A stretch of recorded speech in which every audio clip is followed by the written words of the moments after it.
Okay. We've got a very happy to see a relatively full house today. Thank you for the call, to order, Linda. Are we having technical difficulties? Okay, so we're being live streamed. Welcome to everyone watching.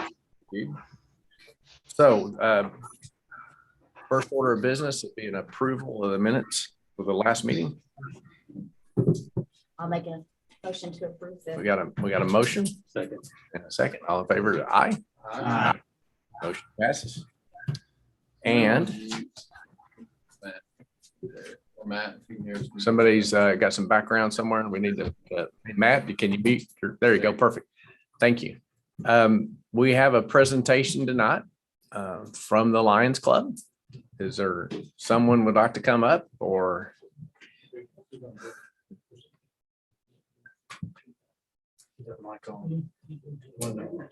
No, Nope. the batteries are in though.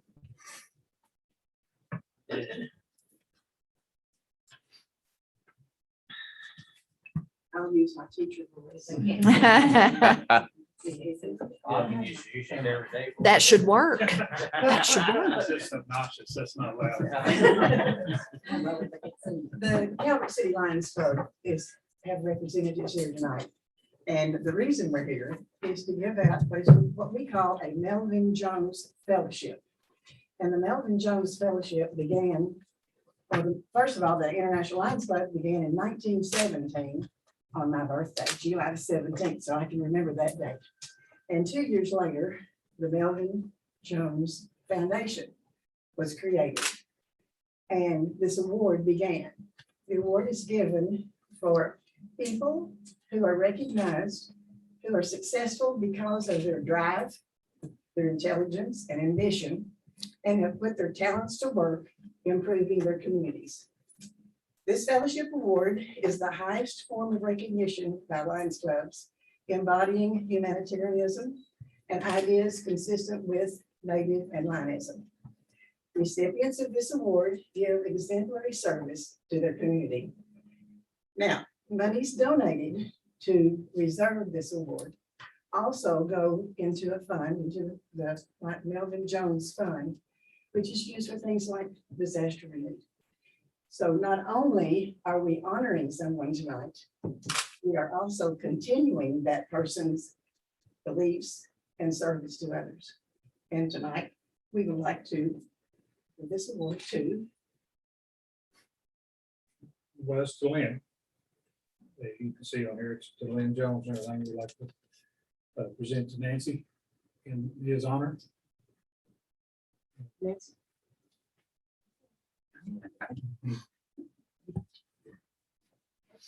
Nancy's coming forward. Those are good men. Look this way, please. Thank you.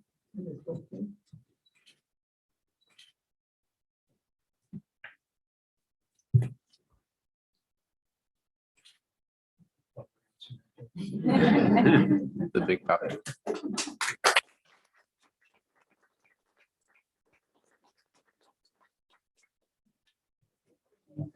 See, let me say something. Okay. And Lynn really made a difference in my life. He stepped up and did some things to help us out. He made a difference. Thank you, Benny.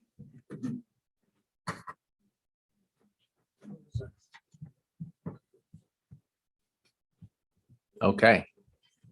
Well, Mayor Jones was certainly a leader, loved the city. And we've benefited from his leadership through the years, participation on the council and many other community activities in addition to being the mayor. So thank you very much for coming down and allowing us to be part of that presentation. And Thank you. All right. Okay, moving along. I got Miss Blair on the line. Yes, I see a red muted button by her. Blair, I understand we have a youth voice writing contest winner for September. Yes, we do. I don't know if you guys had a chance to read it, but really, really awesome young man. His name, well, he's I think 12 years old, and he kind of left it in a cliffhanger. And I guess his mother has heard lots of good comments reflecting it. So he is in the process of writing a second story to go with the first story. His name is Gunnar Clark. He's 12 years old, and he lives in Benton. He likes to play golf, hunting, fishing, all those 12-year-old things. And then also really enjoys any kind of STEAM class.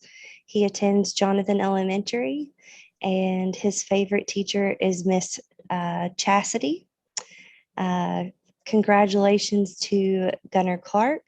The title of his writing piece was The Scribble, and I encourage you guys to go on the Calvert City website and check it out. Well, I guess knowing that there's going to be a second out makes me want to go read the first edition. All the better. So does he have to win again? Can he win? He can win again for the next. He's been reading a lot of Star Wars, evidently knows how to keep the story going. But I have not read it, but I will certainly go out and take the opportunity now after I've heard that. Okay.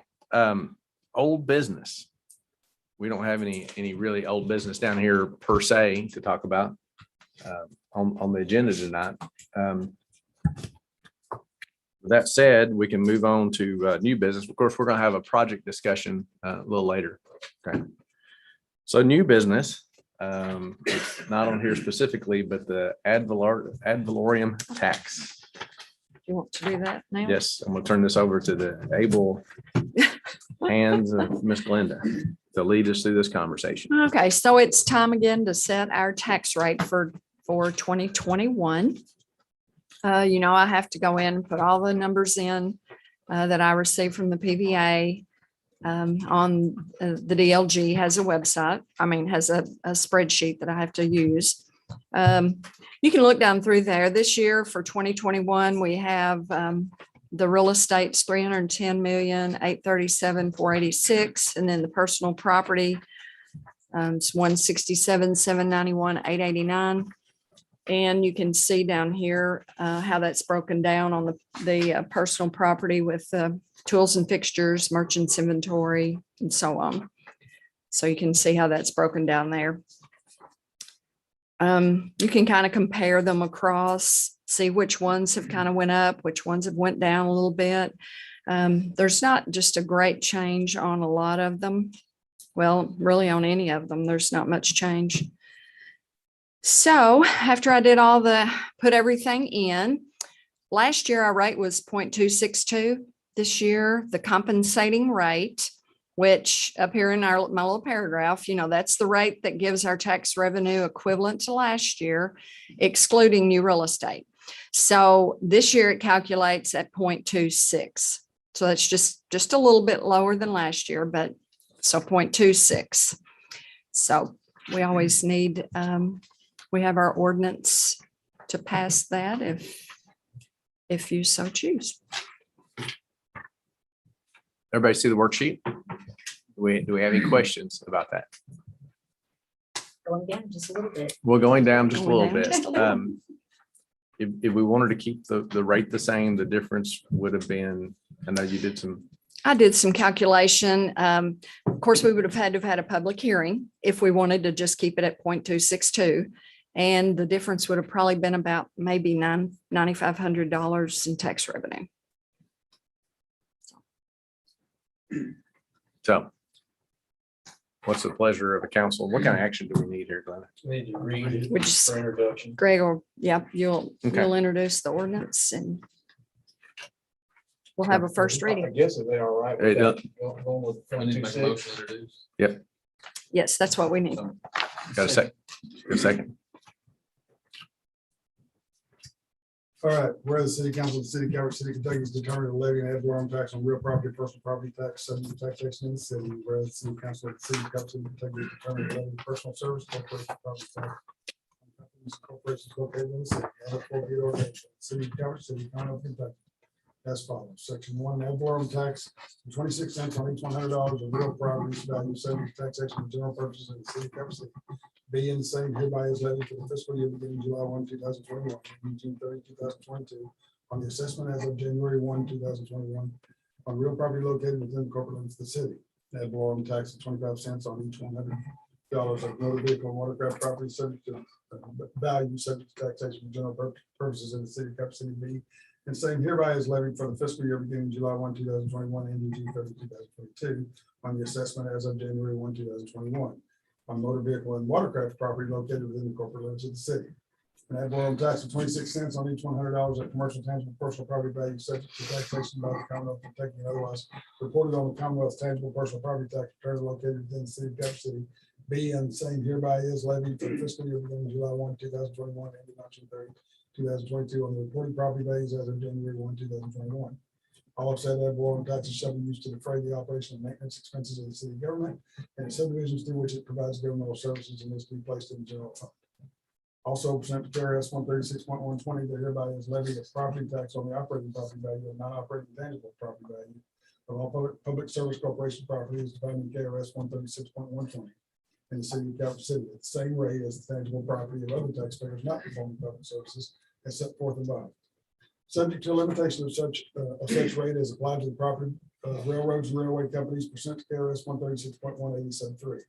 All public service corporation property taxes are to be placed in the general fund of the city and used to defray the operation and maintenance expenses of the city government and its subdivisions to which it provides governmental services. Section 2, all taxes will be due and payable on February 1, 2022, and all taxes not paid by March 1, 2022 shall be deemed delinquent, and there shall be added thereto a penalty of 6%. The city council may collect delinquent taxes by all legal means, including but not limited to the procedure authorized by the provisions of KRS 91.484 to 91.527, see KRS 92.810. Partial payments of taxes, penalties, and interest shall not be credited to the taxpayer's account, but may, in discretion of the city clerk treasurer, be placed in a non-interest bearing account and held as security for such unpaid taxes, penalties, and interest. Should the city clerk treasurer so elect, taxpayers' taxes, penalties, and interest may be paid from the escrow funds at such time as such taxpayers' escrow funds are sufficient to pay all taxes, penalties, and interest in full. Section 3% to KRS 133.285, the city hereby elects to use the annual county assessment prepared by the Marshall County Property Valuation Administrator as of January 1, 2021. The city shall appropriate and pay to the office of Marshall County Property Valuation Administrator for deputy and other authorized personnel allowance, supplies, maps, equipment, and other authorized expenses of the office. 0.5 cent for each $100 of assessment, provided that such sum shall not be paid. Some paid shall not be less than $250 or more than $40,000. The payment of such sum to the Marshall County Property Valuation Administrator will be based upon the filing of a satisfactory claim for such sum by the administrator.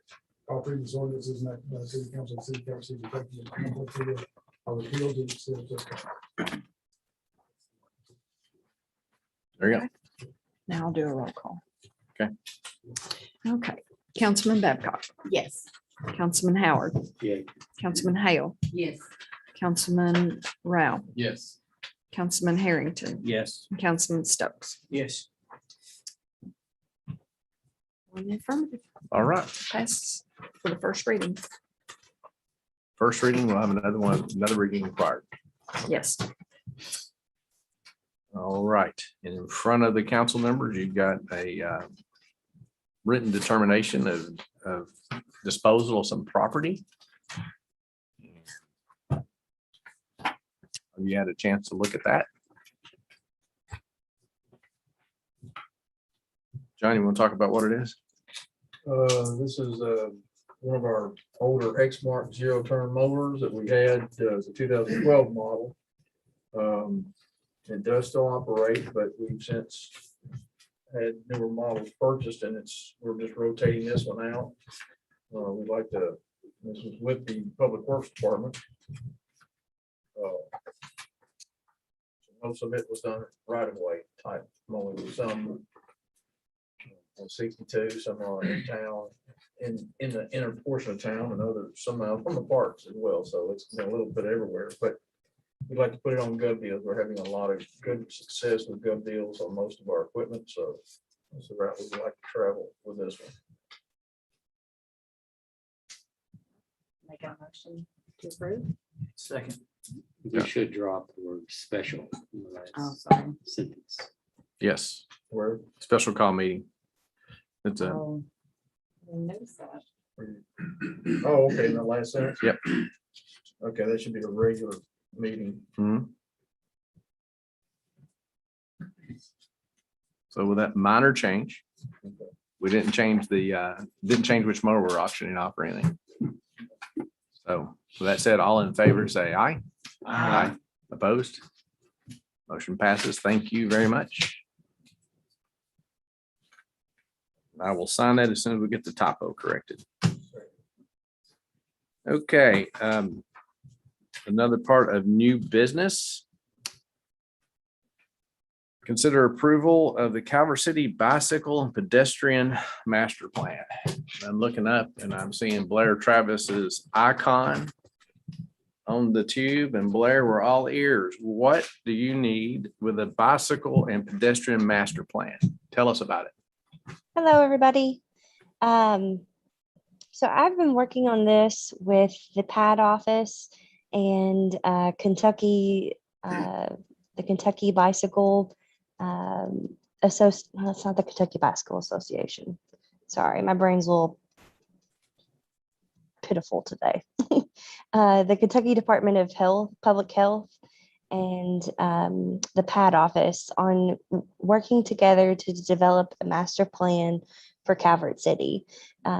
This would be an all-inclusive plan that includes bicycling and pedestrian, and it gives our city a kind of a leg up when it comes to grants and funding when we're looking for projects to improve our walkability scores.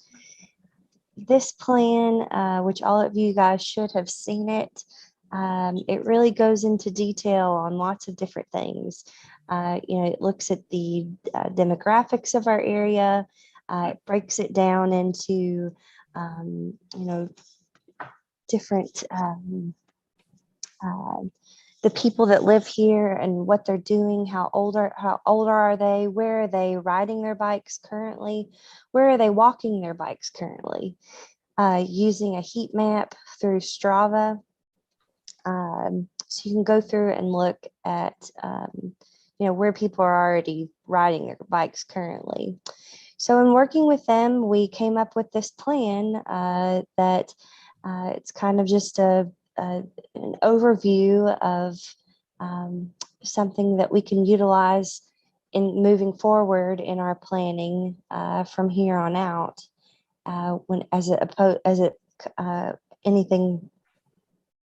Anything biking and walking.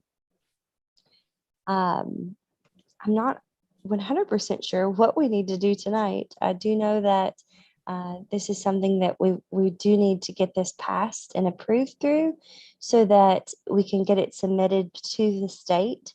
And submitting it to the state, then that just opens up a lot of doors for us as far as on the grant side. So everyone had an opportunity to look at it. Did anyone have any questions or see something that may need to be added? A lot of the things that are already in there are things that we've already discussed in prior times. The International Mountain Biking Association, that plan is in there. It's in one of the appendixes, and the overall goal. And I will say this too, because we were able to get help from the PAD office and the Kentucky Public Health, this was actually a free service. So this saved the city around $10,000 in doing and working and partnering with those two entities. Blair, I do have a question. When you say send it to the state, what is the who's the recipient of that and how is it used at the state level? Do you know? It gets filed with the public health. Okay. Do you know Troy Hearn? I can't say that I do right off. Troy Hunt, yeah, he came from the transportation cabinet. He's headed that particular branch, the bicycles and stuff like that. He was in alternatives transportation Okay. when he was with the cabinet, or the transportation. So cabinet. we dealt with him when we had the grant for Lone Valley? No, No? Okay. different thing, different program. He's been instrumental in trying to help us get our bicycle trails noted. And Yes. he's been very helpful with this particular. And I was just going to also put in there, having this portion of a master plan works well with all of our overall master plan, so that when we do submit grants for alternate funding and stuff like that, helps us, like you said, it gives us a leg up, and it actually does. They'll look at us a whole lot more favorably by having this master plan to go with our transportation plan. So. Does it just kind of tell them that we're serious about all of that? And that we thought about a plan, but doesn't necessarily tie us to any particular thing? It's like any plan, it's gonna have to be flexible. It can't be, it's not hard set, but at least you've done some planning that shows that you're thinking about it and trying to set something forward in a certain realm. But even with comprehensive plans, they change with time. And so same thing with this one. Absolutely. This This plan, would, go ahead. yeah, this would be something that we would look at, updating every 5 years. Yeah, just like a comprehensive plan. Every so often you look at it again, it may not change, but then again, it might. And it's just a plan that's goes into the overall of our actual comprehensive plan. And so it helps if we have one. Again, they look at that like we've got our, we do have ourselves together here, and we've got a plan that we're looking at. And so it's not something we just pulled up off the cuff. So it's something that I've been trying to get for a while, and she's been able to pull this together. And it And represents, saved us about $10,000. it represents, yeah, it represents quite a lot of work. I don't know exactly how many pages it ended up being, but it's a pretty, I didn't print it out. Let's just say that. I enjoyed it. I enjoyed it in computer format. Was 120 pages. why I didn't I'll print Yeah. Yeah. But it takes in the information that we've gleaned from multiple studies in the past and puts them all together in one booklet. So do we just need to vote to approve? You just need to accept it. yeah. Well, I wanted to kind of check everybody's temperature and see if you've had it long enough to be familiar and comfortable with it. And since this is the inaugural run, we need to approve it, and the council needs to, put their stamp of approval on it with a formal vote. But I didn't know whether you guys would be prepared to do that tonight or not. Do you feel like you need to look through it, have anybody has any major things that they'd like to see added or changed before we, do it the first time? And so we could entertain a motion and a second and vote to adopt or approve that as our master plan. I may be mixing my metaphors there, but Well, we talked about that if we do have the opportunity to maybe change something. Mhm. If we want to later on, things, and I'm not a mountain biker, and I sort of defer to the judgment of the people who are and all the work the players put into this. And I know, she did the feasibility study and we had all those people that came in and stuff. So, I want to see us do it. Yeah. But I don't feel like that I'm really qualified to point out this or that. Right. Well, I've had questions about it. The International Mountain Bike Association did a very good job of assessing the regional bit of it. And she's put it in there and adopted a good bit of it. But as questions as a council person and now mayor, I have some questions about, what are we going to do with pedestrian access on Highway 62? It's in there. What are we going to do about providing some biking or maybe some golf cart access from some of the subdivisions on Highway 95? It's in there. Questions from some of the plant workers. And, we have people, I don't do it, but we have people who ride road bikes at lunch in the plant area. And, quite a few do that. And so there's some things, long-term plans on that Highway 95 corridor. So just from my looking through it, and of course I had a chance to weigh in with Blair beforehand, it looks like it's a pretty good job. That I think she's got a lot of things on there, and there's a lot of thoughtful, and it's been a work in work. How long has it been since the mountain bike study, Blair? Been 2 years? Oh, yeah, like Yeah. right before the pandemic, that March. Yeah. 2019. So, there's an ongoing project of the bicycle trail along Lone Valley, and it's in there as a requested need and has some other stuff. But I would like to see you guys approve it if you're comfortable doing it. I read through it one time, but I'm like, just read through the whole thing once but I don't have the knowledge to really. So I'm good with it as long, I mean, it can be changed. I feel like a lot of work did go into it. You're a pedestrian. You are a pedestrian. Yeah, I think it It fits, might be debatable sometimes. No. I think it fits in really well with what we're kind of going towards on the whole park recreation. side of Okay. things. Well, with that, I would take a motion in a second, and we'll have a vote and for approval if somebody wants to offer up one. I make a motion. Okay, Tanera makes a motion for approval. Do we have a second? Second. I got 2 seconds, got a second square. Okay. All in favor, say aye. Opposed? It passes unanimously. I don't think we need something that's formal as a roll call on this. It's not a spending of the money or something regulatorily required. So thank you very much. And congratulations, Blair. Thank you, guys. Thank you Thank for all the you. hard work. Does she get 10,000 to her budget now or no? She already has. Okay. Well, that's true too. I didn't even mention that. So Blair, as long as we have you on the line, do you want to do the marketing director's report right now? Sure. Just being really quick about it. We've had people coming in. Of course, I don't know if you guys know, but I've been out with COVID for the last week. I've been working from home, so it's completely a little bit different than being in my office. I know that Dave has probably been very mad at me because I have not been physically in my office for him to stop by and talk about his walk. I took a little bit of slack for you on Friday. I had a good Dave session. Oh, good. Well, He's very excited. Good.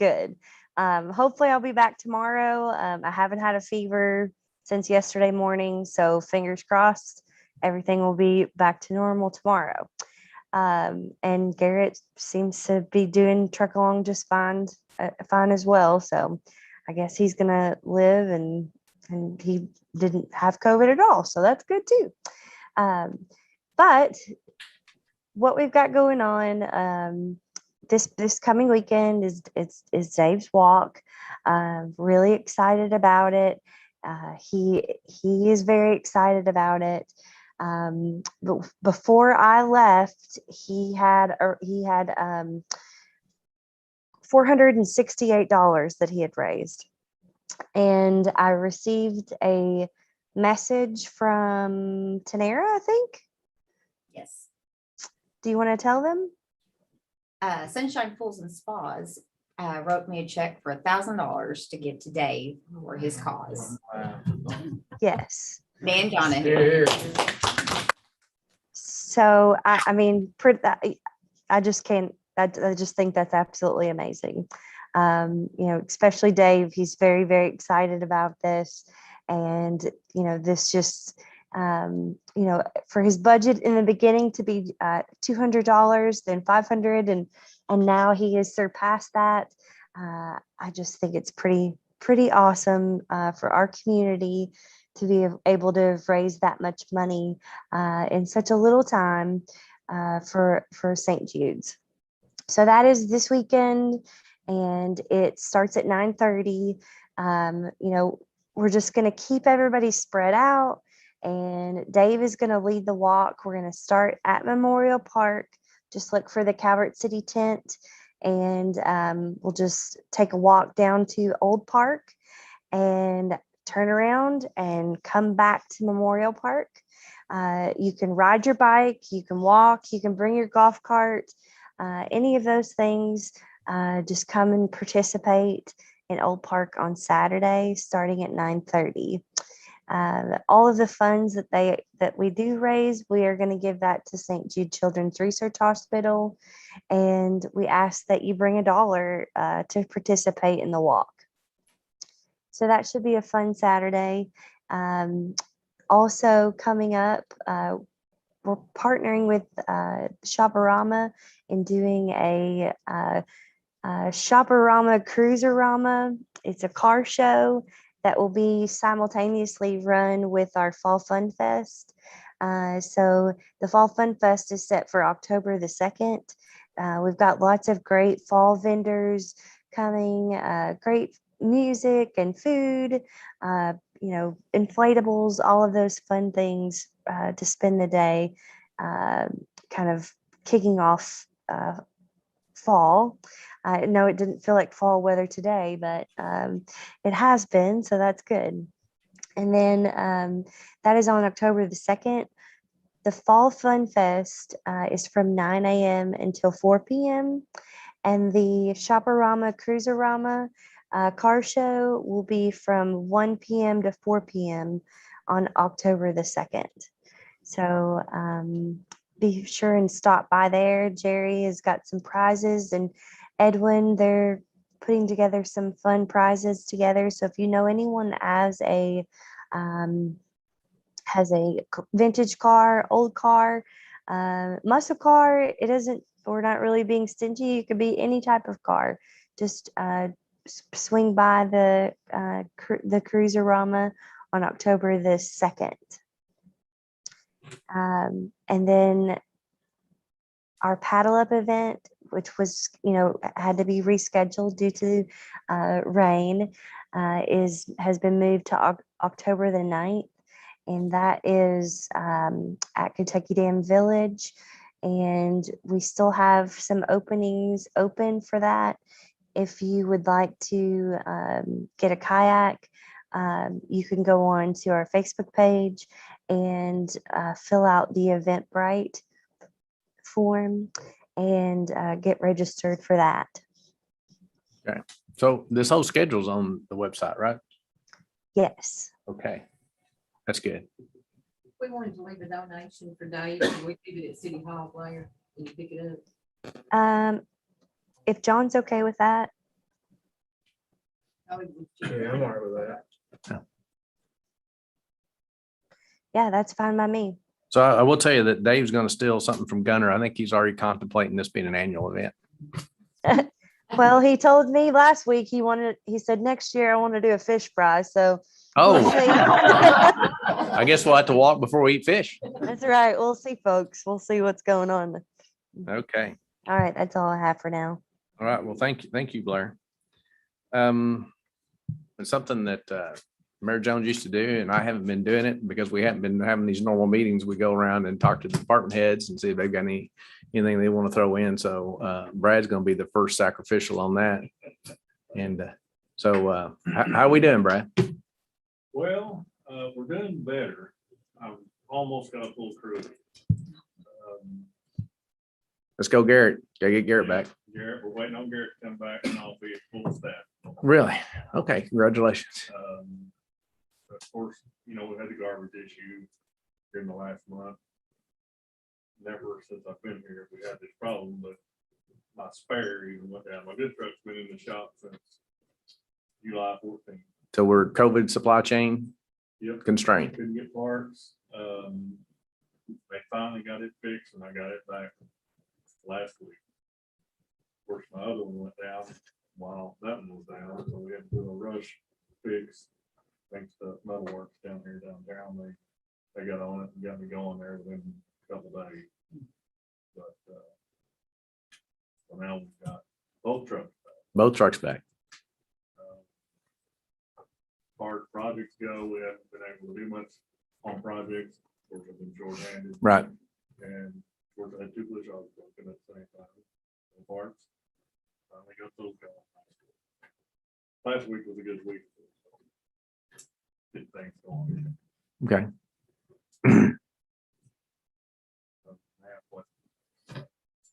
That's on project.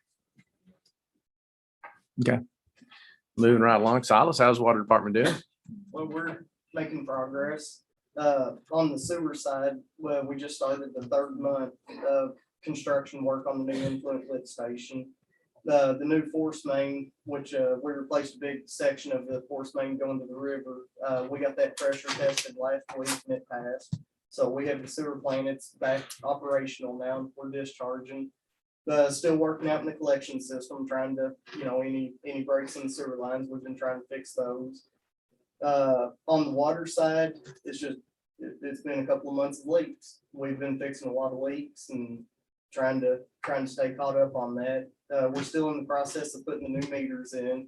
And, whenever we get any spare time, that's what I've got my guys doing is putting water meters in. Big projects, I've got some different projects that I'm getting engineering work done on right now as we speak. Then hopefully we get the scope of work back on those pretty quick and decide if we want to proceed with them. And other than that, it's just leaks, samples, and having fun. What percent are you on the water meters that you on the spot? 20 to 25 on water meters. That's percent complete? Yes. Okay. Yeah. And since we have been running behind, I've been looking at getting some outside help on that because it's pretty critical getting these new meters put in. Mhm. So I've been looking at getting some outside help. I've got a couple of quotes coming and we'll just kind of weigh our options, see if it's worth it or not. But getting the new meters put in, that is pretty critical and get over where we're using the leak detection. I really think we're gonna see an improvement in everything. And we're going along on the new water plant. We're making slow progress. I've got a couple of things that I've been working on with the consultant engineers, waiting to get some information from them to see how to proceed. We're making slow progress, but we are making progress on the new water plant. The 25% complete of the Mhm. new meters, is that where you're finding a lot of your leaks? Is that why No. you're finding them? No. Okay. Right now, how we're finding the leaks is, this is the worst time of year for us whenever it gets dry because water comes from the top of the ground. And the ditches aren't saturated and that's how we're finding the leaks right now is they're coming to the top of the ground. Then it's just, we've had a pretty bad run of luck because a lot of the big leaks we've been finding are coming up in the middle of the road. So we're having to cut roads and get in there and fix leaks. Of course, if we cut a road, we don't fix the leak, we just run a whole new surface line. We haven't had many main leaks, but we've had a lot of surface line leaks. So hopefully by running a whole new service line underneath the roads, hopefully we eliminate having to get back in there for many, many years. So, Yeah. so it's good news you can find them. So, That's bad news because it's a lot of work. yeah, well. Okay, anything else? Disconnect, how we doing on disconnects? I mean, for those who know, we put a moratorium on disconnects. Yep. And then we've taken it off and so we had a backlog, had a number that they had to get through. And what month was that? That was April. So it's been a while. I believe it was April when we started the disconnects back up. Mhm. We had a lot of people, well, not a lot. We had a few people set up payment plans. The people that did set up the payment plans did an excellent job. So we know council was concerned that we handled that with kid gloves. The first month, whenever we started disconnects, we had a lot. I mean, we had 60-ish disconnects. I guess people thought that maybe we weren't gonna shut them off. We did shut them off and we're slowly getting back to where we normally run. For us, back a couple years ago, average disconnect per month was 15-ish. Right now, we're running about 20 to 25 disconnects a month and it's starting to look more normal to us. So. Okay.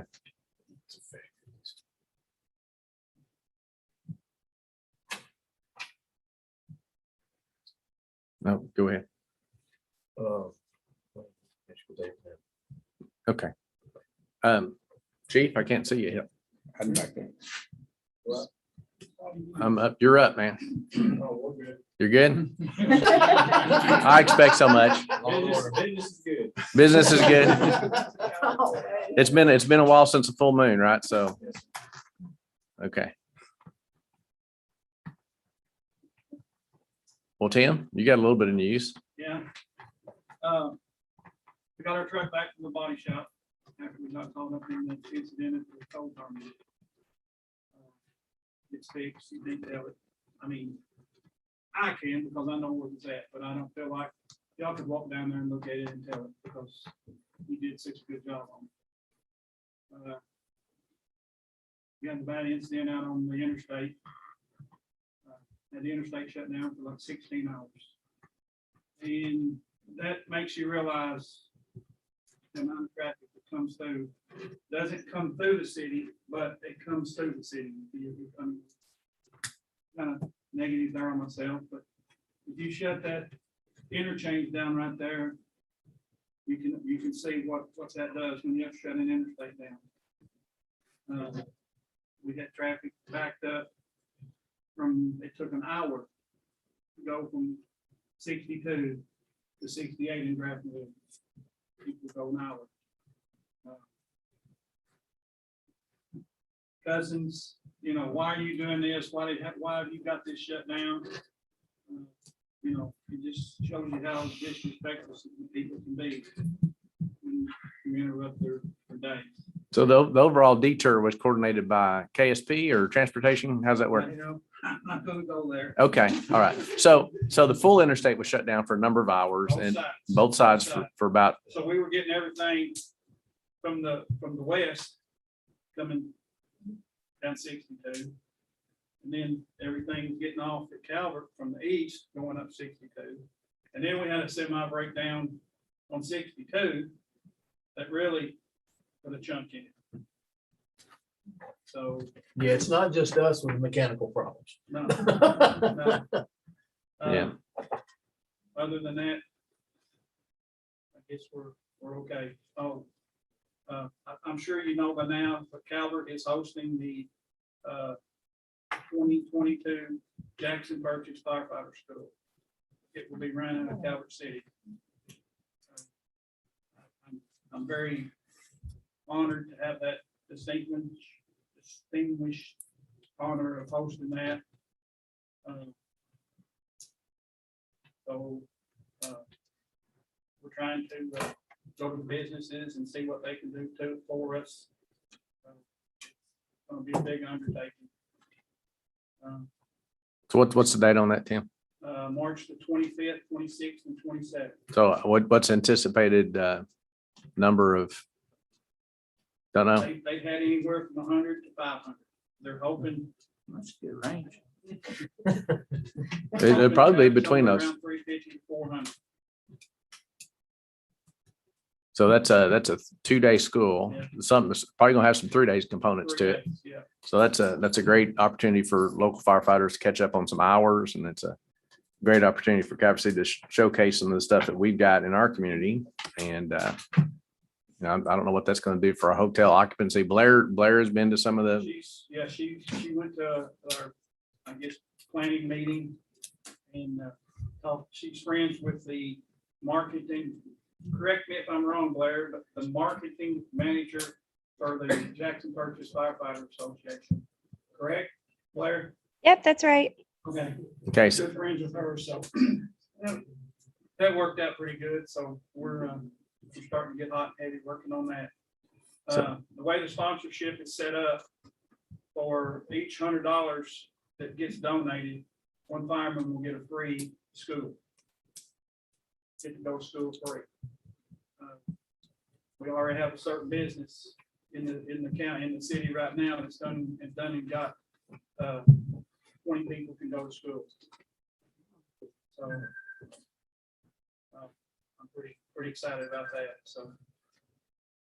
okay, so we may come to council. I'm not sure how this is all going to play out, but what level of sponsorship we need to do. We're interested in the Civic Center and the Fire Training Center, be city facilities, and possibly some other training space.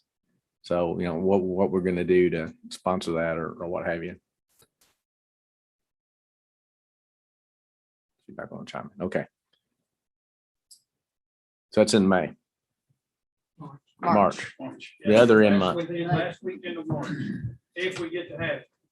They've already canceled one of the state schools, so I'd say that unless something big time changes. Okay. Anything else? No, sir. All right, well, thank you, Tim. And with that, we'll go to a projects report. Okay. The Miracle Play structures, got to check, status on those. The company has been advised that they pushed back delivery on the small one till October and the large one until December. I've discussed with them, having them just hold the small one and bring them both at the same time and do one installation for both of them. That way they don't have to rework it, come back and rework it a second time. We've already missed this season, so I think it might be better if they just did it one time and did it all in one project.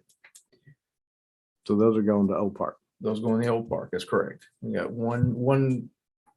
two play structures. One's from 2 to 5, and the other one is from 5 to 12. Then we have the cemetery, the columbarium. We've installed the concrete walk around the columbarium base, and we've also created the parking area or drive up.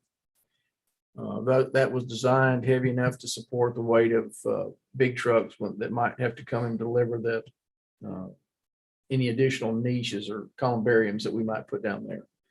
So that was designed to hold the weight just like the pad was. Also, bollards have been placed to keep people from pulling up onto the pad. And we've installed 4 crescent benches down there that match our park system benches. So those have been installed as well. So a person can go down and just sit and reflect if they wanted to. Those benches don't have backs because the future design will allow columbariums to be placed on the outside of the benches. The benches would be in the middle. You have your core center circular one, and then crescents on the outside with benches in the middle. So, and then this fall we'll actually do the landscaping.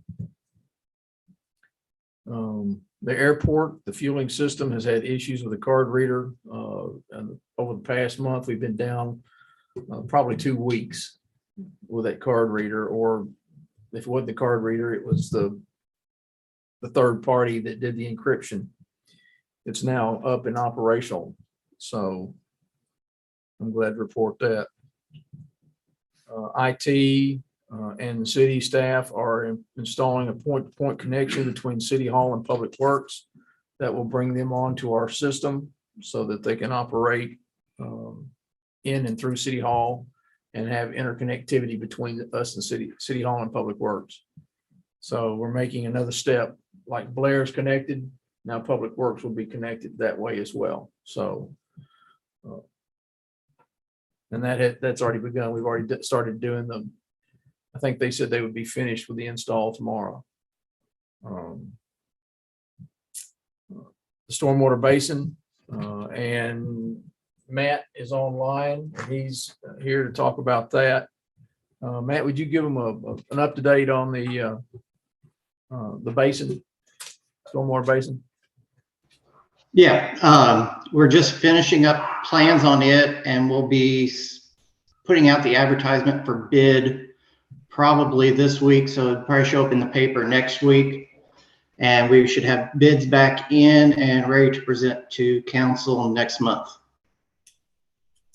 And you're hoping that this is going to be better than we thought?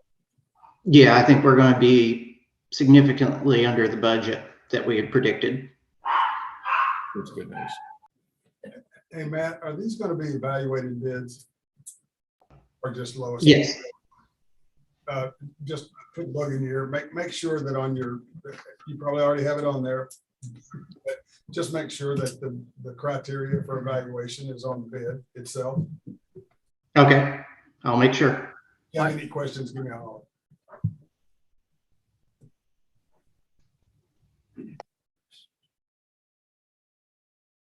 Okay, emails. We're making the transition to calvertcityky.gov from calvertcity.com. Calvertcity.com will be utilized as an alias, and we'll keep that domain, but your primary domain is going to be calvertcityky.gov. So it'll be a government domain. Your emails will be reflected of that as well. Matter of fact, I think most of you have already changed. Ralph, yours has not yet, but I think Chris, Tanera, Nita, Kevin, your and Jeremy's are all changed as well as yours. And what you'll see, it should have already been taken effect without you knowing, having to deal with it. It's the best kind. So, yeah. And so what happens is the police department's got theirs, and so we're moving through the departments at this time. So when you send something out, it comes from that address. Now, if someone sends you an email on .com, it's still going to come to you. You'll still get it. You're not going to miss anything because that alias will still be maintained for time anyway. But if you will, make sure that, make a note at the bottom of it. So when you send an email out from that, let people know that your email address has changed so they can make that change. Eventually, I see us taking the alias off of .com off, but right now it's going to stay on for a few months for sure till we can get through this transition and you all can actually get all your emails noted. What was the reason for that? Just to be. Well, I mean, Representatives you're of talking government. about, we're a government, not a com. We're not a business. We're a government. And so one of the things David actually had to, because of who he operates with, they won't do any business with a .com. They have to do it with a .gov. And that prompted something we should have done a long time ago anyway. I'm never sure why we had a .com. That's what we had when I got here. But in making the transition, it was a fairly simple process. Going through, we had to make a request because we are government and they only have very specific about who they'll give those to. And so in doing so, we're moving everybody that way. So when it does come out and we send something out, it's coming from a government, not a business email, which is more official and proper for us. I want to go back to when we can, to the playground equipment. Okay. I understand where you're coming from to have them both come in December, but there's really not a season on playground equipment because those kids put coats on and they still play.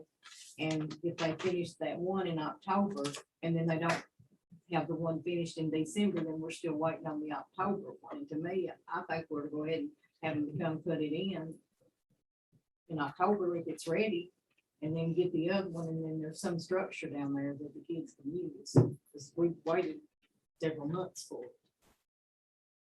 Okay, well, I'll see what I can work out with her because the issue that I've got at this point is making sure that when they do get it, they'll have the ability to come at that time to bring it in, because I couldn't get a definitive on when they could actually do the install in October. But haven't they told us 2 or 3 different times when they were going to have? Well, I it? mean, the people they get it from, it's just like our parts on our truck. You know, the guys that were working on it couldn't put it back together because they couldn't get the parts. The same thing with them. They're selling it, they don't make it. And so in getting that, we Yeah, I had to thought the wait. same people that were selling it were the ones that were going to put it. They are, but I'm saying, I'm not sure how their schedules are set up. So that, you know, they like to do that. They like to deliver and set up at the same time. Well, I think your point is don't a bird in the hand. We have an opportunity to get it installed and you don't have a good Well, that's what you- I definitive, mean, you don't that's- have a good definitive answer on the oncoming. Right. Okay. Don't get delayed and postpone it another 3 or 4 months for efficiency's sake. Right, yeah. So it's going to depend on John's interaction with the vendor and what they're telling him, of course, but you're just saying, I think I'm understanding you The too. preferences we go ahead and. Well, I echo that. I mean, Elaine, it's, what would yours as a parts? I've heard lots of people that want the playground as soon as possible, obviously. Yeah. Okay. well, I think we don't want to be drugged down the road and the promise of something in the future delaying the install for months and months. Is that what I mean? That's what I think I'm Second hearing. one gets pushed For back like now. years they're and tapping years. it. Or it could be years and years. Yeah, we can off. That's what I'm saying, like, you know, the second one got Yeah. postponed, and we're stuck. Yeah. The other one might have been ready, so. Well, Okay. All right. the supply chain issues in my professional life are profound and crazy, and the other chemical And plants. that's part of the reason too. Yeah. But if we can get it, let's get it. That's right. You know. It's a crazy time. So Okay. I'll pass that on. We'll have all the little kids calling. Oh, yeah, yeah.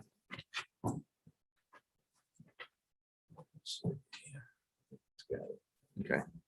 We go to airport. Are we still looking at, I'm sorry, are we still looking at the pickleballs to start breaking ground in October?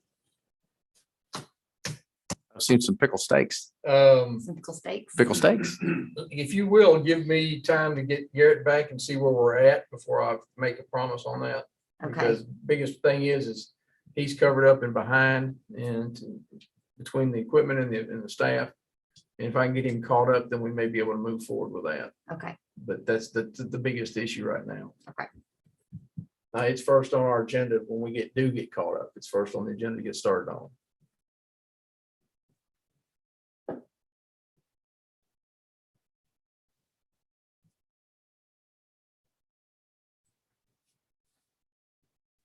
I don't think the pickleball season ends either. I think we just wear coats and just paddle away. It doesn't end. Okay. Are we ready for an airport update? I think we are. Any more questions on projects before you go ahead and move forward? Okay. Ready? Okay. Airport. Thank you. The FAA has notified us that they have executed the entitlement grant. $150,000. I should say they finally executed the grant on the 49th week of the fiscal year. That grant is for environmental assessment for the fence and the clearing of the approach, the final phase of the clearing of the approach, and the first phase of the airport layout plan. The first phase of the airport layout plan includes an aerial survey of the approaches and the airfield to make sure it meets their standard. And Hanson has asked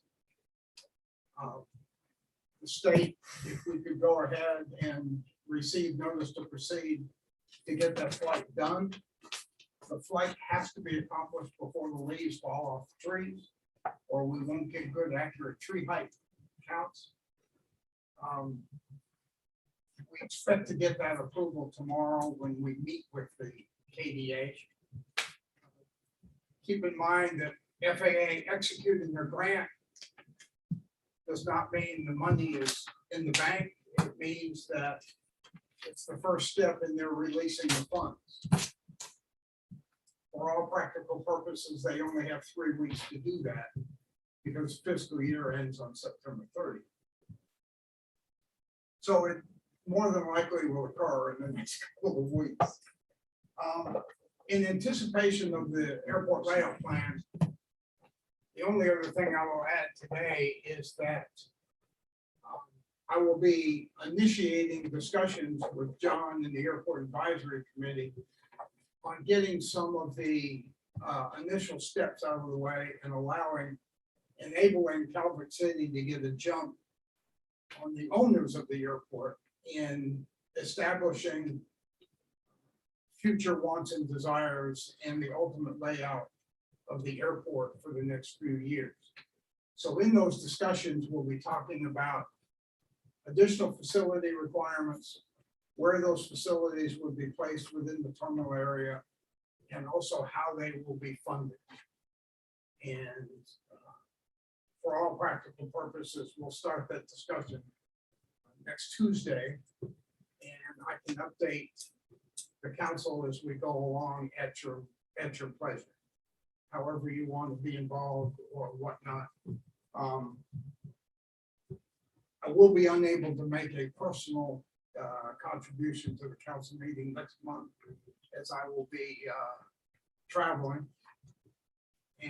But if the council wants to be informed or explain where we are in the process, we can start that process at the November council meeting. Thus ends my report. Okay. Maybe any more questions? Any questions? Any questions? Go I ahead. have none. You want to talk about funding?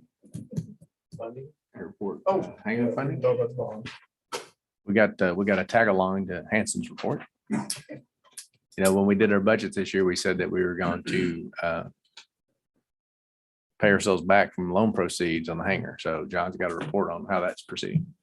Lynn and I have been talking with both KLC and with CFSB on different types of funding to pay ourselves back the amount that we spent on the hangars.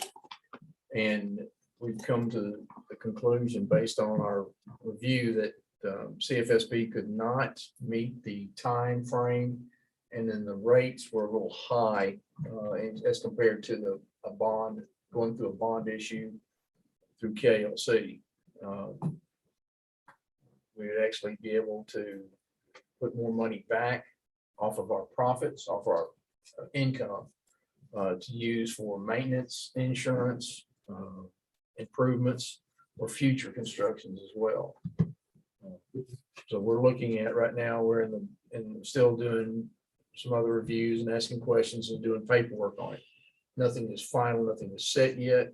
We'll come back here before the final paperwork and stuff, but we're looking at roughly a 25-year bond, which still keeps us within our initial term. And the payback, if we've got everything rented, it's going to give us a pretty decent pay or chunk of money that we can actually put back toward the future by going that route and reducing our payment, monthly payments or annual payments back. So, but we'll have more information as we get it. So, but we do have a route that we are looking at that seems to be our best. And I think the note on that was like 2.75 was the total.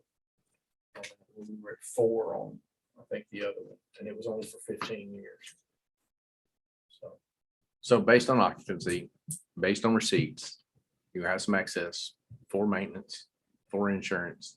You sit around at budget time and decided you want to go ahead and pay early back on the bond, correct?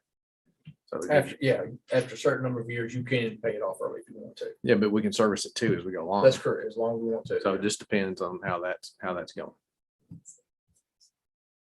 I don't think you wanted to. Steve, do you want to step in on this? Are you okay with what we've said so far?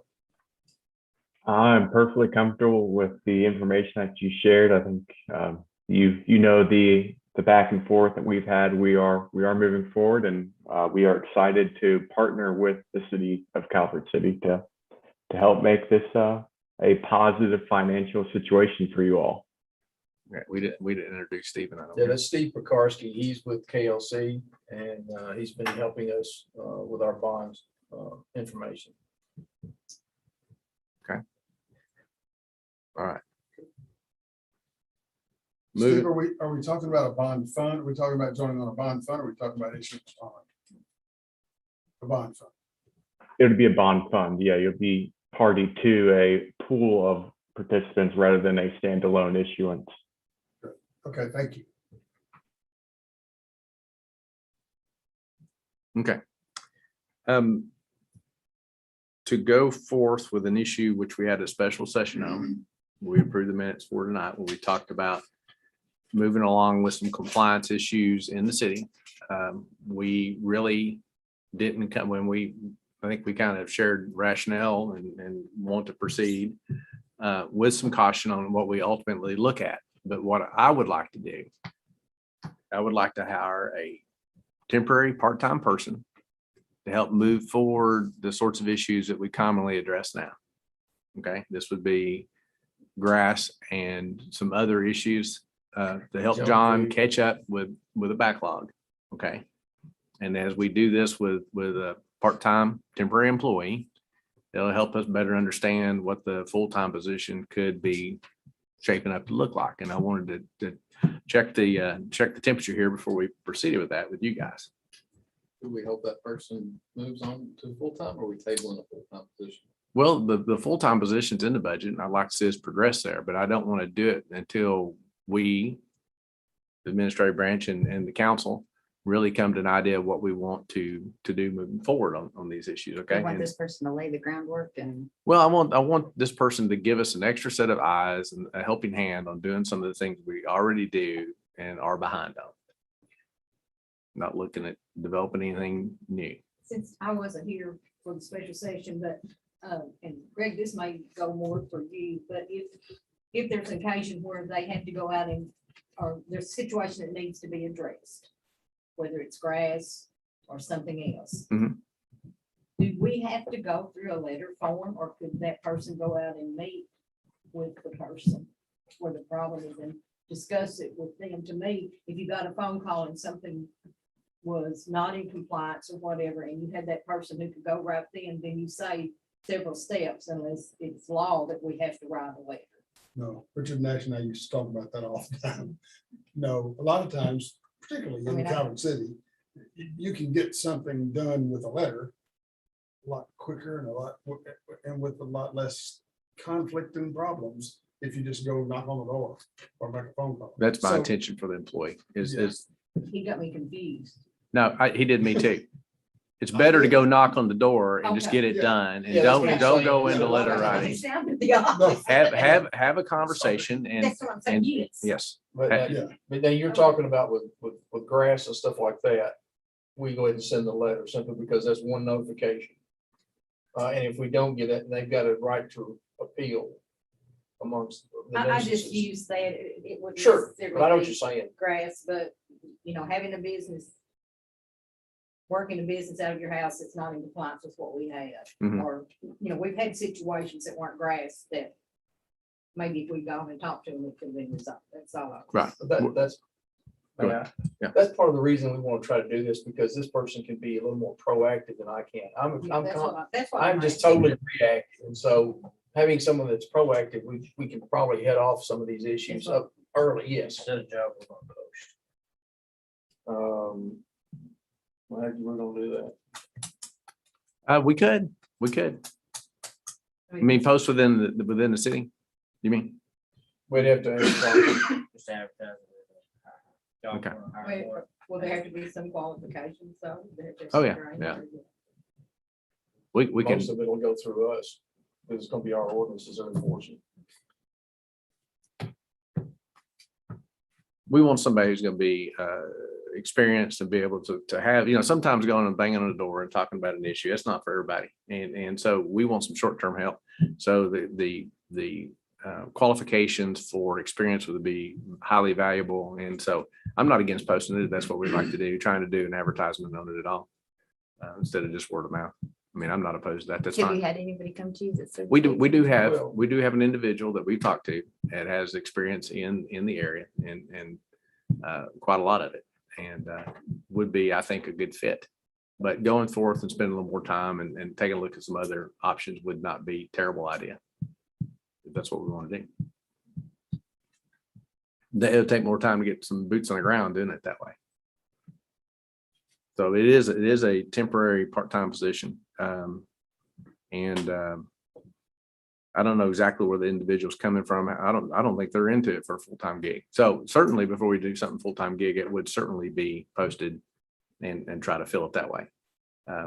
But there is a group of experiences and a resume, if you will, that is going to be valued and more than just, hey, give it a shot with somebody like that. But I really wasn't looking at posting the temporary part-time job, but I'm not opposed to doing that if that's what would be the best way to move forward for you guys. I mean, like I said, I'm checking the temperature. This is a new position. What we normally do is we go through the existing applications. That's our first thing, is we look at the existing applications. If there's something there, we usually choose from that. If not, then we advertise it. And that's how the personnel policy reads. We can actually pull from existing applications, and if we don't have anything, then we move on. This is nothing we've ever hired from, posted to hire anybody alive. Granted, No, I'm not opposed to, seeking out and doing some advertisement and seeing what else we could, make sure we have a complete picture. And that's a good point, Kevin. I mean, this is the first time for this position. It's not an evolutionary thing. And again, I'm wanting to move forward so we don't get behind on what we currently do, not looking to move into some of the other areas that we still have some more work to do. I sort of think that maybe posting might be, I'd really like to move right on with it, but I think that it might be better to post it. I don't know what anybody else's thoughts are, but Whatever standard practices for part-time. folks, It's part-time and temporary. I think we're saying on this that we've never had anybody to have that kind of job. That's why maybe post it, but there's probably not even, nobody put in application maybe, but one person, right? That would fit, or that may be the person. I don't know, but Yeah, it could wind up being. So there is a candidate out there interested. There's a candidate out there I've talked to, and has got a wide variety of experience in the public sector, even to the point of being an elected person in an area further away. I But guess I don't want it to look like a done deal. I agree. I agree. So we'll put something out and see what we get. Okay. I'm fine with that. All right. Okay. With that said, this is where. Words given, did I say what you would say? Are you guys, okay, all right. I mean, listen, carving out a new position, it takes a very special individual to successfully carve out and set the tenor of how you move forward. And it's not everybody's cup of tea. You can have a dang good idea for a person in that first incumbent. And like I said, this is not the ultimate, this is, in my mind, is not the position that we talked about putting in the budget. This is just getting John to get out of the reactive mode and get caught up and get more in the proactive mode of things we already do. Okay. So, yeah, we'll take that advice in. So at this point in time, I'll go around the table and see who has any new business. Chris, you got something? I did have somebody come up to me and talk about Coal Plant Road, about there not being any lines on the road. Said they about got in a wreck the other day. Mhm. You probably heard the same. I story. heard the same story probably from the same individual. I don't know if there was ever been lines on the road. I can't remember. It's been so That was long. horizontal. He said it was awfully foggy down through there and the guy just couldn't see. He said, Okay. so I think you would ride in the middle of the road. So it might be something. Do what? I'm not gonna work out. Oh, there you Yeah, go. go to work an hour. Wait till daylight comes up and stop that being on the spot. Okay. Yeah, that's the only thing I have. We will look at that. And I think there may be some other stuff going on that builds on to that as being timely. Okay. Kevin? Nope. Nope.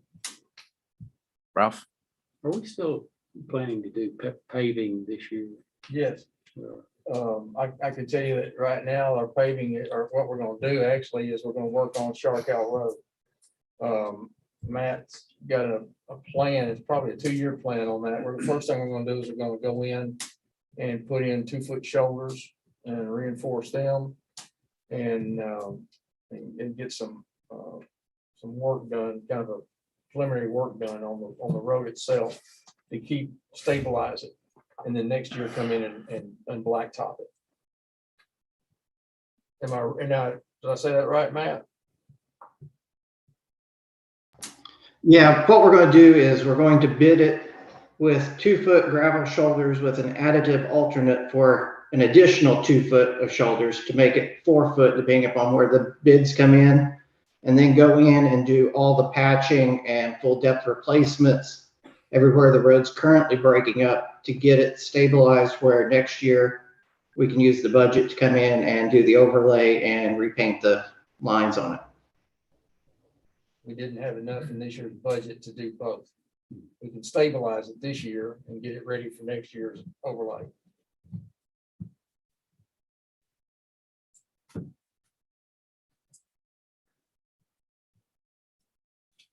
Anything else? I think something was mentioned last month about the multi-use trail and title opinions and easements and. They can't do the state can't come in and do the purchasing and do the negotiations until October. So Greg will have the titles ready by the end of time. Yeah. But they can't, they're busy. They're covered up on other stuff. We can't, we're not doing them since they're assisting us. They have to do all the purchases. they're making a lot of requirements. We're doing a lot more than we normally would do to acquire the right of way. So anyway, I'm getting their titles there. They're building first. My tongue is sore from not asking the kinds of questions on time frame that I want to ask as frequently as I want to ask them on that section. Yeah, I bet. Okay. All right, Jeremy. All right, Tanera.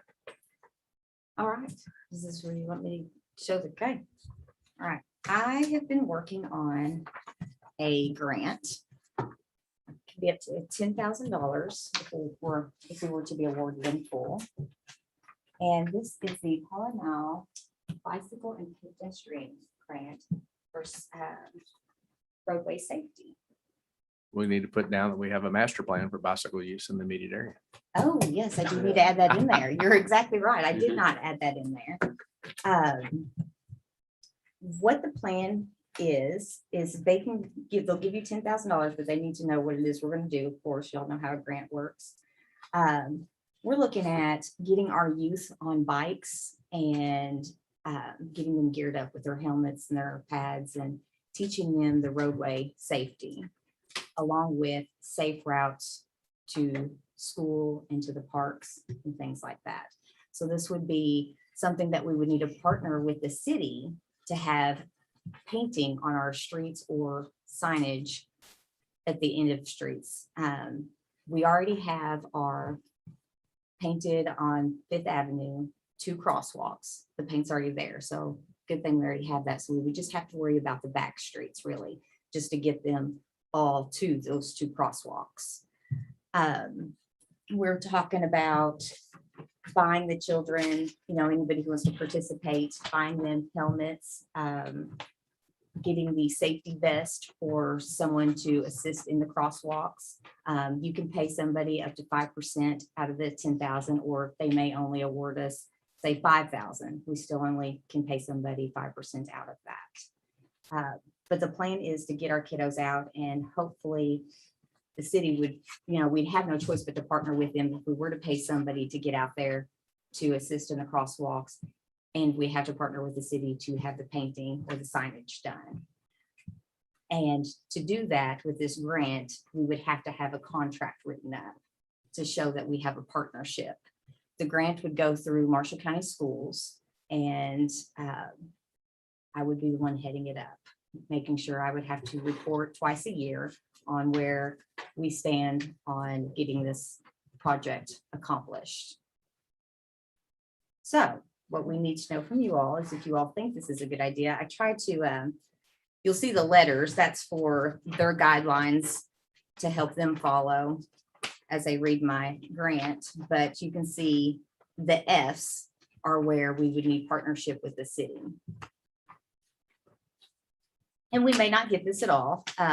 There has been a school in Louisville that has went for this every year and have been awarded all 10,000 every year, except for last year, they did not apply. Big problem, great. Well, from what I just heard, I don't see an issue. Would you like a copy of it? Sure. So there's only But I 10, can't read it. there's only 10 grand for the entire state, and they award a single winner. Yes. Or they can chop it And up. the for- school in Louisville has been the only one who has ever applied for it and ever been awarded. And I don't know why. I don't know if it's because of COVID, but they did not apply last year. So I'm hoping we can jump in and take over. We'd like to also turn this into maybe making brochures, safety routes and things to give out to parents. And we need to find a way to educate our drivers that these 2 crosswalks, they are to stop and allow our pedestrians, not golf carts, to go first.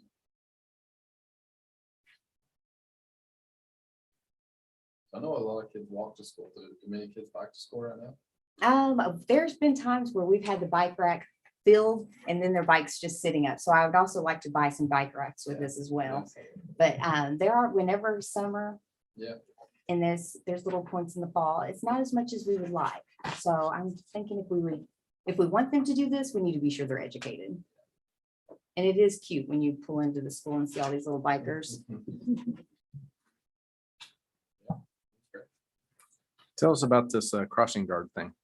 Crosswalk officer? Well, I don't know if we could, we can only pay them 5% out of the grant. I can purchase safety gear for that, like the stop signs and the jackets, even the safety raincoats, things like that. But we would have to find somebody to do that. And I don't have any ideas on how we would find somebody to do that. I haven't gotten that far yet. I just figured if I brought it here, you all could help with the brainstorming of that part. So We that- got a resource officer that can do it. He gets paid good, that he can do it. But I do this every day anyway. That's part of Okay. my job description. I've seen my life flash before me several times. so. We'll get you a rain jacket. Brightly covered with reflection. I got a couple shirts like Brad's got. If you're in your cell phone, you don't see anything. When someone drives by and pats you on the back, they say drive by, that's kind of a weird feeling. Tamara, would this be a joint, like a joint application between the school board and the city? Is that what you're envisioning? Well, if you look in the, sorry, I just handed my last one. What I understand is because they're putting it on city property, and signs and stuff, that's the agreement. We have to have an agreement based on that. Yeah. They're actually getting the funds and buying the equipment and stuff. But Mhm. them We're to entering into a install it on Our partnership streets, we have to have an agreement. contract. That's what it is. So yes, you may paint on our roads. Yeah, that's the issue there. So we wouldn't actually be an applicant, Correct. we would just have an agreement with the school that it would be okay. Yes, and in order for me to apply, I have to submit that saying that you all are okay, that my vision is that we're painting on these roads and this is going to happen. And it's all, and everything you're painting on the road is a safety. It Yeah, and- really ultimately is a safety.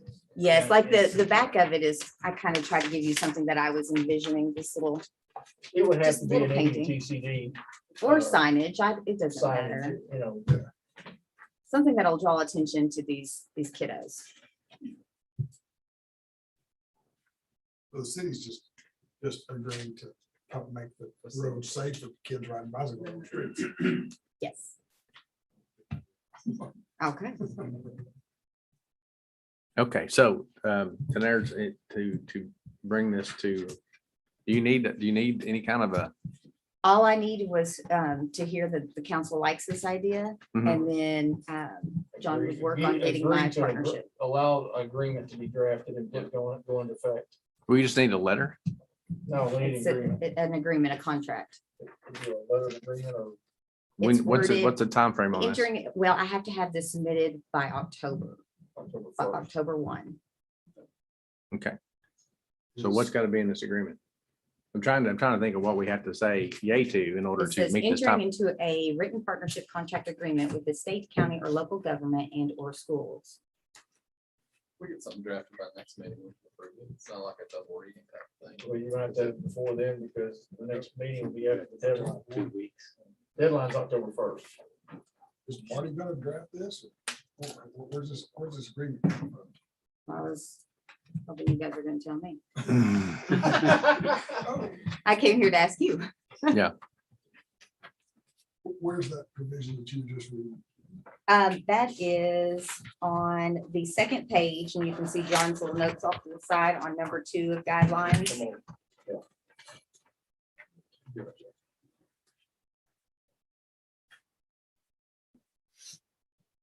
Well, can we give approval based on drafting within the scope of this language tonight? Yeah, I think we can. If we're all on board, it's just the technicality. Trust our. Well, the other option would be to come up with an agreement and distribute it and have a quick lunchtime. But I just want to make sure we meet the time frame. It didn't sound like wait, the next council meeting is going to do it. I see a lot of nodding heads, but I think there's always, we need to see some It's language. basically saying too here that in that agreement that the city agrees that we wouldn't allow those funds to be used for anything else. other than Correct. What that is on there, when you read it on down there. It's just, A grant, can't use it for anything other than what you state you're using it Yeah, for. so is the city becoming an overseer to make sure, are we supposed to, I don't think. are we No. supposed to make, if we're guaranteeing that funds are only gonna be used in such a way, we're gonna have a hard time guaranteeing something that we're not I think, overseeing. I think I'll be the one overseeing it. I'll just, I'll have to come to you guys to find out Oh, who's doing the schools, painting, yeah, how we're the gonna do the schools. painting, and then giving, That should be, I mean, who to give the money to. that should be a school board. I mean, school. Is the school board going to be the other partner? It's what I understood, yes. And I talked to Mr. Stokes, and he just said to get with you all, and you all would, and he said you all would have to have an agreement, which or that's what that says. You know this guy? Who is the attorney for the school board right now? Is it still Martin? I think it is, yeah. Okay, I haven't spoken to him, no. okay. I'm gonna need to talk to him because the two entities are gonna enter into some kind of an agreement. Well, I'm seeing a lot of nodding of the heads. Let's, Try to do it. yeah, I think we're wanting to try to do it. So can you get with Marty and just flesh this thing out and do magic? And we have to get together to approve something to meet this time frame. We can work in a special lunchtime, something to get that done. You guys too, was gonna draft it. It's you. Sounds like me. Sounds like Marty. Well, yeah, you could. Sounds like Marty. Marty's retired, and Marty can find Marty knows people. It also says and or there. If you look at it. So it doesn't mean you have to be all of those. The partnership, state, county, local government, and or school agency. Yeah, well, I think we're getting into problem solving right now. So I think I see a lot of nodding heads and some concern that there are details that have to be properly addressed. So let's get Greg to talk to it. Marty or Mr. Stokes, whoever's appropriate from the school board side to support Tenara's efforts. I do support Tenara's effort. I think it's a great idea to try to. I always come to you first. Say it again. I always come to you first. Conference call time. Okay, you might want to give him a call and tell him I'm going to call. Okay, I can do fir- that. Do that first thing. Okay, yes, sir. Well, yeah. Okay. You got anything else tonight? No, I don't. Is that think so. plenty for you? That's plenty for me Okay, tonight. all right. And Nita, last but not least, Had a call today and we've talked about this before, but I think there's some growing concern by some of the golf cart users that maybe they don't understand all of the rules or maybe they're not clear. Mhm. I think a lot of people don't know that a lot of our regulations come from the state. The state makes the regulations and in our ordinance or our rules, it's because of the state. And I just wondered if we on the website and then maybe have something printed out that we could put, like, one of the problems that I understand is that people don't understand why they can't drive their golf carts at night. right? And it is a state law that they can't drive them at night. Mhm. Therefore, we can't make it less restrictive as a city. Right. We have to follow the law. And other towns may be doing something else different, but that really doesn't concern us. I've received an email recently, very well written email, and I think people love our community for doing what we can. Chief Elliott's guys are the ones that are putting the bind on some of this. And he has a handout actually already done. Funny you should mention I that. give them a copy of the order, so I'm stopping anybody. Yeah. But that's on the enforcement side. And I'm not just talking. That's on the enforcement side. You're talking about being proactive and getting information out there so our citizens know what it is and why it is. Like maybe some signage. We did have some that were confused. They're reading I have been speaking with people as well, and they've called me. Whenever they go to get their golf cart on the trail, it says no ATVs. And some people are thinking that their golf cart is an ATV. Some of the ones I've seen probably are ATVs. Right. And then they'll see the Polaris go down, the side-by-sides will go down there as well. So they don't know that the golf cart is not an ATV, but that Polaris is an ATV. I did call Grand Rivers to discuss what their ordinance was and to confirm that they do what is all stated, what the KRS 189-286 states. I made myself, this isn't anything legal, this is just something I had printed just to kind of give myself a layout of what the expectations are for if we were to do what Grand Rivers does versus what we do. Grand Rivers, they require a valid driver's license. brake lights, tail lights, blinkers, exterior mirrors, parking brakes, seat belts, horns, the triangle flag, permit, stickers to prove the permit, inspection yearly by the sheriff's office, insured and carry of proof. No ATVs would be allowed. Now, there was on section 9 of their KRS 189 states that you cannot cross an intersection with a state road. So that would mean if we go with their ordinance, that would mean we could not cross Oak Park in 95. I think that's maybe their ordinance, that they made something more restrictive, because you are allowed to cross. At 90-degree State- angles. See, I know this state when we- highway. When we Yeah. wrote the ordinance, that's why we did not go with it. We looked at theirs and all that. They had theirs before us. When we done this ordinance, we done all that.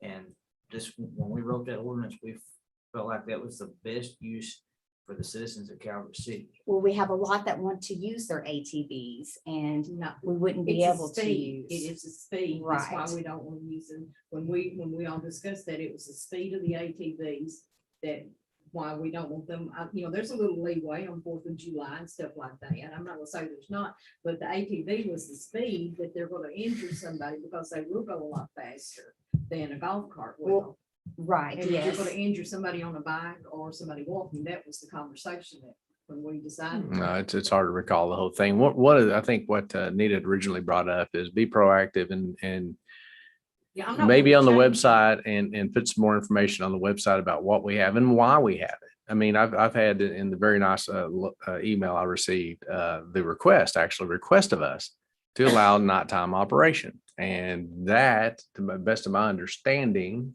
is not allowable by either one of the options we had to adopt our ordinance. My reply is, if we had a blank sheet of paper, I believe this group with hard work could probably come up with an ordinance that's better suited for what we're trying to achieve than what we're allowed, but we don't have a blank sheet of paper. And I think is that the point? Right. Yeah. That's the point, yeah. Yeah. And, so there's a lot of folks out there, and there are certain things that we do or don't do. And, when you get pulled over for speeding, I don't argue with the officer about what the speed limit should be. And this is unusual. People have the perception that this is just purely a city ordinance and we can bend it and move it any way we want to. And it's not that simple. It's a lot of considerations. I mean, that plan you had, we had talked about having to pay someone to inspect them. We talked about, I think there's a slow moving vehicle. If you get into the definition of a DOT slow moving vehicle, there is a limitation on how many miles an hour it'll do. Yes. And all kinds of crazy things, but I was just gonna say, I think it just needs some clarification on the terminology, like the walking path, the multi-use path. okay. I'm on the Parks Board and I feel like even that's confusing for me. And we Well, drive a golf cart. And I've seen some social media stuff out there. If the state's paying for roads, the state believes multi-use is walking and biking. That's correct. They do not believe that multi-use is motorized vehicles.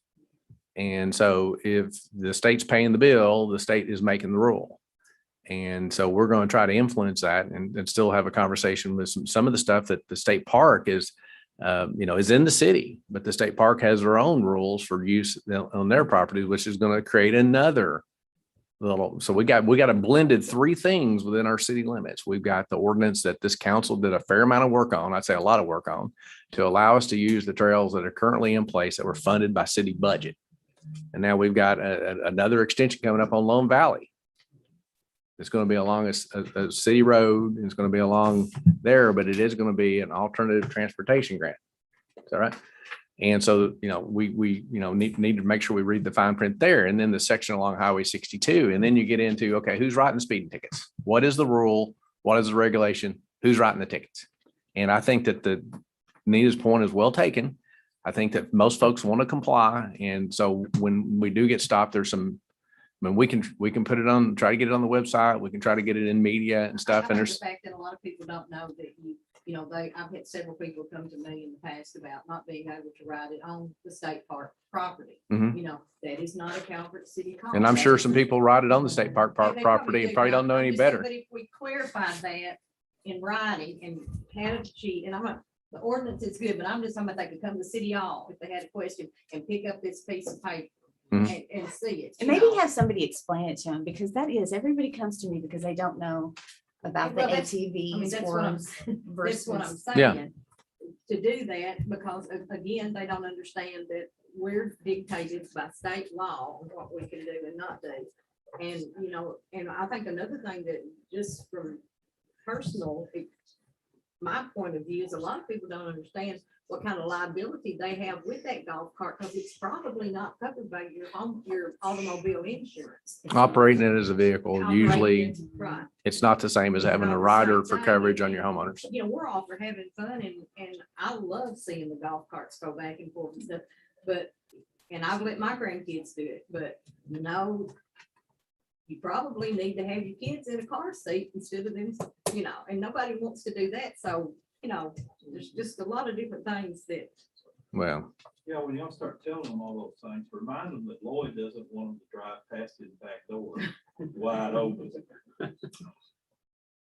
People who, you know, if I drove past their back door in a golf cart, they'd be a little bit upset. But for some reason, it's no problem. Right. I have to stop them all the time and tell, hey, this is not safe. My people walk out here trying to put their trash out. Have to drive Right. a golf cart going as fast as it can go. well, you don't think you have to remind people that your office is private property and you're running a business, and you certainly don't want one of those beautiful black and orange lettered signs out there that say private property on the front of your business to make a point. I understand, Lloyd. Yeah, common sense is not so common, isn't it? well, and I think one of the main things is, and this is gonna sound really harsh, but what we allow for golf carts is not a right. It's a privilege. I mean, we give a privilege in this city to try to let people have access with golf carts and stuff like that. And I think when it's us, me included, that sometimes we cross that line over and think, well, I should be able to do all of this. Well, you know, we need to look back and think what a good privilege we have that we can do this. It's a privilege, what's that? Well, I'm sure Chief Elliott could enlighten us on a lot of enforcement type things that he's been caught in. And most people want to do what's right. And like I said, you get pulled over speeding on the highway. I And think they just need to understand and why some of the laws are the way. you can talk and get ugly and get mean, but usually people don't go and look at the actual law. And in this case, there's ordinance, and we've got the attitude that we want to allow this in our city. And and I would go so far as meant to be constructive suggestions on how to increase our utility, probably a bad choice of words, but our, you know, use of this privilege, if you want to say it that way. It's overall, it goes pretty good and it comes around from time to time. But I think that we can try to get the message out there and keep the message out there. And I think Blair can probably help us get some stuff on the website to explain, you know, usage in the city. And But because whenever and I stuff. was talking to somebody, she didn't feel like it was accessible, the information. Mhm. And she herself is a lawyer, so she was confused, and she Mhm. thought that, she was like, why should I be confused when, you know, she's like, this is my line of work, so. Yeah. And she was not given a ticket. I was told she was given a ticket, so that's why I reached out to her, and she was like, no, I was not. I was given the ordinance Right, and right. told that I had to have it in past dark, and I didn't realize. Well, We may be able to put together some sort of pamphlet that they could pick up here at City Hall or something like that. That would be wonderful. Yeah, I think Something we- in the language that they can read. I think And I think you And- need a color coded map to show what's allowed for a golf cart. Because somebody told me the signs are all the same, but no, but I also think there was some confusion that some people were calling a golf cart an ATV. Yes. Our ordinance was is a an lot. ATV ordinance, it's not a golf cart ordinance. It Correct. includes ATVs. And that's why they You were. can't I'm just say- talking about the, Yeah. I'm sorry, I'm talking about the multi-use trade. where Right, it so you says- can't say golf cart can go here and ATV can't, because according to our ordinance, it's ATVs. But- There's but no, on the there's no, multi-use- there's no difference. No difference. There's no difference in. But on the multi-use trail, there is a difference. It says no Multi-use trail, we ATV. simply Allow golf. Oh, okay, okay. I got this from Blair. No other motorized vehicles. 703.5 is bicycles and motorcycles, and 73.06 is bicycles and it's something about ATVs, and one is golf carts and one is operation of golf carts on multi-use trail and operation of all-terrain vehicles on city streets. I got a copy because I didn't know where one was either. So we'll work to clarify that. And most people, you know, we can talk about it, and folks in here have been through the conversation and are pretty well versed in it, but pretty soon it starts getting to be like, you remember Charlie Brown's teacher on the, I'm showing my age, but I even remember the Charlie Brown, you know, you got three separate people pulling three separate things happening in the city. And so it's going to be, you know, we just have to, you know, I don't think that you can never communicate too much. And this is one that you just have to put out there all the time. We'll go back and And- also look at signage too. But see if we and, can- you know, Most and- of the time, if people know the rationale behind something or the reason behind it, most of the time they'll. It goes a long way. Make sense. Mhm. It makes sense. to them if there's a reason Well, for it. you know, I want to grind on a pet peeve here. Probably shouldn't do that, but I will. I've seen this more than once. I see people holding, you know, have a golf cart full of people, a couple kids sitting next to them, and they're holding the baby on the outboard side of the golf cart. And I've seen that multiple times. You could take a picture and you could show it to that person, that dad, and they would be appalled probably if they saw it from the viewpoint that we see it. So you can't overemphasize the safety aspect. And we have been very fortunate. We haven't had any safety incidents. I'd say we have had some, but we haven't had a great deal of them. And when, you know, that's the number one thing. We don't want anybody getting hurt. We want it to be the enjoyable activity that it's proven to be. And there's lots of ways for abuse, running on private property, operating in the parks when you're leaving a trail behind you. I mean, there's just some common sense things that just need to be addressed. I mean, it's a vehicle, you're driving a vehicle.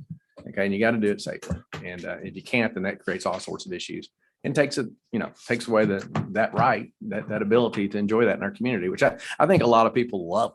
So, and we certainly, you know, want to try to foster that. So with that, Because you guys are the guys that are the interface with the public, let me just give you a small window into when this thing was adopted. The only thing the council actually did was to designate which roads that ATVs could be operated on. That's really all the council did. The only reason the little list of you gotta be licensed and you can't drive after dark, the only reason that was included in the ordinance was informational. That's actually in the statute. Right, that's what we're saying. All they, even if our ordinance did not say that, those are the rules. I think that's where the confusion, because if they don't realize that. Right. That's- And including those in the ordinance was simply purposed so that people looking at the ordinance wouldn't have to go find the statute to figure out what other rules they had to comply with.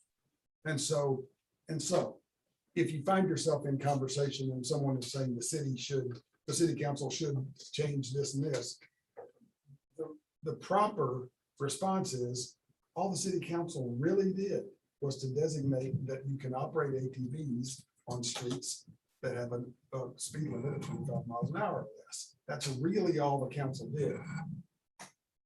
Otherwise, it's all regulated by state statute, and the stuff that's in the ordinance is there for your convenience. No other purpose. So just so that you've got some understanding of what it is and how it. okay. And Lloyd writing the editorial about how people should use Anderson, not private property. Absolutely. Well, it's you just have to be there and experience it a time or two. And I've told several people, even people who go through there slowly, I'm sorry, I just don't want you to drive your golf cart around behind my building. Because when somebody else sees them drive the golf cart around behind the building, it's like, it's okay, you know? And I'd like for it to be okay, but it's really not okay because, you know, when a lady works for me, if you open up the back door, you got 2 bags of trash in your hand, you're gonna put in the trash can, and all of a sudden, boom, there goes the golf cart right in front of you. You know, we're talking about inches. That's the problem. Yeah. Okay. So Nita, have you got, that's it. Okay. Well, we've been around the table here, and I think I've got everything on my agenda. There is one more issue we need to do. Just let them know that you did that executive order. You're gonna run by it Sure, real quick. go ahead. Mayor issued executive order 2021-04 last Friday. And basically, it's in response to executive order 2020-04, in which Lynn had expanded or actually terminated temporarily expiration dates of zoning and floodplain permits. So that during the COVID, the construction could still go on later and they didn't have to come back and reapply. We went ahead and will expire on the 13th. There's only one operation still out there that is still that had been working off of that. They've been notified, and they have until December 13th either complete or submit the paperwork. So just to let you know that executive order did go out last week. And the individuals that it affected have been notified. Okay, so we put an end date on that, so. All right. I believe that we need to go to executive session. And we're at the end of normal business. We're going to go to the executive session to discuss some land acquisition. So with that, I would entertain, well, make your little announcement. You probably have memorized by now, right? They're all different, actually. The purpose for this executive session is to discuss the possible acquisition of real property. The purpose is to protect the value of a piece of real property we discussed. Okay, so I'd entertain a motion and Jeremy makes a motion to go to executive session and discuss that.